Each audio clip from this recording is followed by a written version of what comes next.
நம்ம சேனலை பார்க்க அந்த வரைக்கும் நண்பர்களே, இன்னைக்கு டெக்னாலஜி எந்த அளவுக்கு வளர்ந்திருக்கு அப்படிங்கிறத நம்ம கண்ணால பார்த்துட்டு இருக்கோம். டெக்னிக்கலா எவ்வளவு விஷயங்கள் மாறியிருக்கு அப்படிங்கிறத நம்ம பார்த்துட்டு இருக்கோம். கிட்டத்தட்ட 20 இயர்ஸாவே டெக்னாலஜி அப்படிங்கிறது அசுர வளர்ச்சி அடைஞ்சிருக்கு. இந்த மாரி ஃபீச்சர்ஸும், இந்த மாரி டெக்னிக்கலும் 20 வருஷத்துக்கு முன்ன இருந்ததான்னு கேட்டீங்க அப்படின்னா, அது கண்டிப்பா கிடையாது அப்படின்னு தான் சொல்லணும். அதுவும் 90ஸ், 70ஸ், 60ஸ்ல பார்த்தீங்க அப்படின்னா, இந்த மாரி இருந்ததான்னு கேட்டீங்க அப்படின்னா, சத்தியமா இந்த மாரி எதுவுமே கிடையாது. அத விட பயங்கரமா இப்போ வளர்ச்சி ஆயிருச்சு. ஆனா அப்படி இருக்கும்போது 1972 வெளியான ஒரு படத்துல, இப்போ ஃபியூச்சர்ல யூஸ் பண்ணிட்டு இருக்கக்கூடிய ஒரு டிவைஸ காட்டியிருக்காங்க அப்படின்னு சொன்னா, நீங்க நம்புவீங்களா? அதாவது இப்போ உங்களுக்கு புரியிற மாரி சொல்லணும் அப்படின்னா, இப்போ நடைமுறையில மக்கள் யூஸ் பண்ணிட்டு இருக்காங்க அத. ஸோ அந்த ஒரு பொருள 1972லயே காட்டியிருக்காங்க. இது இப்போ கண்டுபிடிக்கப்பட்ட இப்போ இருக்க டெக்னாலஜிக்கு ஏத்த ஒரு பொருள். ஓகேவா? ஸோ அத அப்பமே காட்டியிருக்காங்க அப்படிங்கிறது தான் இங்க ஹைலைட்டான ஒரு விஷயம். அதுவும் சிவாஜியோட படத்துல தான் காட்டியிருக்காங்க. எந்த படம் அது? எந்த சீன்ல, அதுவும் எந்த டிவைஸா காட்டியிருக்காங்க அப்படிங்கிறத நம்ம இப்போ இந்த ஒரு வீடியோல பார்க்க போறோம். இந்த ஒரு விஷயத்த நெறைய பேருக்கு சொல்லணும் அப்படிங்கிறதுக்காக தான் நான் இந்த ஒரு வீடியோ மேக் பண்ணேன். எத்தன பேர் படம் பார்க்கும்போது இத கவனிச்சீங்க அப்படிங்கிறது எனக்கு தெரியல. பட் நான் படம் பார்க்கும்போது கவனிச்சேன். ஸோ இத உங்கள்ட்ட சொல்லணும்னு சொல்லி நான் ஆசைப்பட்டேன். அதனால இந்த ஒரு வீடியோவ ஸ்கிப் பண்ணாம கடைசி வரைக்கும் பாருங்க. ரொம்பவே இன்ட்ரெஸ்ட்டா இருக்கும். சரி வாங்க பார்க்கலாம்.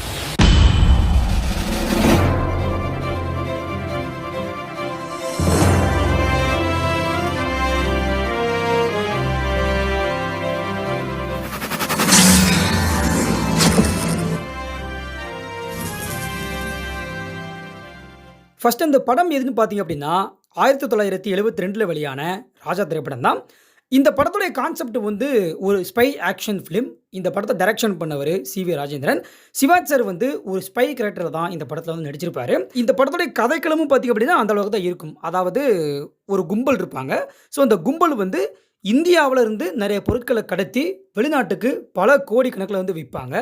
இப்படிப்பட்ட ஒரு கும்பல சிவாஜி சார் கண்டுபிடிச்சாரா இல்லையா அப்படிங்கிறது தான் இந்த படத்தோட கான்செப்ட்டா இருக்கும். அது மட்டும் இல்லாம அதுக்கு இடையில இருக்கக்கூடிய எமோஷன்ஸு, கிளைமாக்ஸ்ல ஒரு ட்விஸ்ட் இப்படின்னு சொல்லி நெறைய விஷயங்கள உள்ள கொண்டு வந்திருப்பாங்க. படம் கிட்டத்தட்ட பார்த்தீங்க அப்படின்னா, ஒரு 2 1/2 மணி நேரம் ஓடும். 2 1/2 மணி நேரமே நமக்கு போர் அடிக்காது. அது மட்டும் இல்லாம இந்த படம் வெளியாகி மிகப்பெரிய வெற்றிய அடைஞ்சது. 2018ல திரும்பவும் பார்த்தீங்க அப்படின்னா, ரிலீஸ் பண்ணாங்க. அப்பவும் வெற்றி அடைஞ்சது. இந்த படத்துல தான் இப்போ ஃபியூச்சர்ல ஒர்க் ஆயிட்டு இருக்கக்கூடிய அந்த டிவைஸ காட்டியிருக்காங்க. அதாவது ஒரு பர்ட்டிகுலர் சீன்ல பார்த்தீங்க அப்படின்னா, சிவாஜி சார் அந்த கும்பல கண்டுபிடிக்கிறதுக்காக அவங்க கூடயே இருந்து அவங்களுக்கே தெரியாம ஒர்க் பண்ணிக்கிட்டு இருப்பாரு. ஒரு பணப்பெட்டி இருக்கும். ஸோ அந்த பணப்பெட்டிக்குள்ள பணமும் இருக்கும், வைரமும் இருக்கும். அதாவது என்ன அப்படின்னா, அந்த பணமும், வைரமும் வெளிநாட்டுக்கு போகக்கூடிய ஒரு விஷயம். ஓகேவா? அது வெளிநாட்டுக்கு ஒருத்தர் கொண்டு சேர்த்துட்டு இருப்பாரு. அது யாரு கொண்டு போறாங்க, எப்படி அது வெளிய போகுது அப்படிங்கிறத நம்ம கண்காணிக்கணும். ஸோ இதுக்காக என்ன பண்றாங்க அப்படின்னா, மேஜர் சுந்தரராஜன் சிவாஜி சாருக்கு ஒரு ஐடியா குடுப்பாரு. என்ன அப்படின்னா, ஒரு டிவைஸ் குடுப்பாரு. அதுல ஒரு சின்ன ஒரு டிவைஸ் மாரி இருக்கும். அத நீங்க பார்த்தீங்கன்னா தெரியும். இது இங்கிருந்து தூரத்துல இருக்கக்கூடிய ஸ்பீக்கர்ல அவங்க பேசுறது கேட்கும் அப்படின்னு சொல்லியிருப்பாரு. This is the microphone. இது யார்கிட்ட இருக்கோ அவங்க பேசுறத இந்த ரேடியோ மூலமா நம்ம கேட்கலாம். இப்ப சொன்னாரு பார்த்தீங்களா? இந்த டிவைஸ் என்னன்னு பார்த்தீங்க அப்படின்னா, சீக்ரெட் மைக்ரோஃபோன் சொல்லுவாங்க. இது இப்போ நடைமுறையில இருக்கு. இப்பவும் சரி ஒரு 10 இயர்ஸ்க்கு முன்னாடியே பார்த்தீங்க அப்படின்னா, இது நடைமுறைக்கு வந்துருச்சு. இது இந்த மாரி விஷயங்களுக்கு பயங்கரமா பயன்படுத்துவாங்க. இப்போ இருக்க இந்த விஷயத்த அன்னைக்கே அந்த சீன்ல காட்டியிருப்பாங்க. ஆனா என்னுடைய கேள்வி என்ன அப்படின்னா, எப்படி இத மக்கள் நம்பியிருப்பாங்க அப்படிங்கிறது தான். ஓகேவா? அந்த ஒரு சின்ன பொருள் இருக்கு. அந்த சின்ன பொருள் ஒரு இடத்துல வச்சோம் அப்படின்னா, அதுலேருந்து சவுண்ட் இந்த பக்கம் கேட்கும் அப்படின்னு சொல்லி அவர் சொல்றாரு.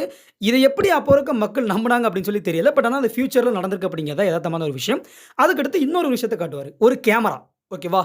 கேமரான்னு சொன்னது இப்போ 1972ல கேமராஸ் எப்படி இருந்திருக்கும் அப்படின்னா, அது உங்களுக்கே தெரியும். ஒரு ஃபிலிம் கேமரா.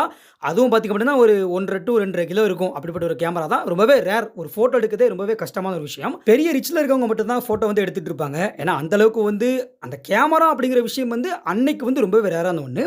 ஆனா, மேஜர் சுந்தரராஜன் ஒரு சின்ன லைட்டர் சைஸ்ல இருக்கக்கூடிய ஒரு கேமரா அப்போ குடுப்பாரு.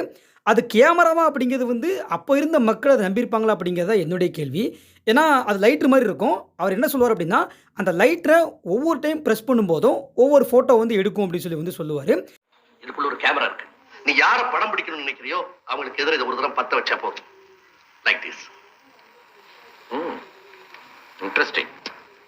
இப்போ பார்த்தீங்க அப்படின்னா, முன்னாடி இருந்த கேமரா ஒரு 1 1/2 டூ 2 கிலோ இருக்கும். அது உள்ள ஃபிலிம் போடணும். ஃபிலிம் போட்டு அதுக்கப்புறம் தான் அது டெவலப் பண்ணி பயங்கரமா ப்ராசஸ் பண்ணதுக்கப்புறமா தான் ஃபோட்டோ வரும்.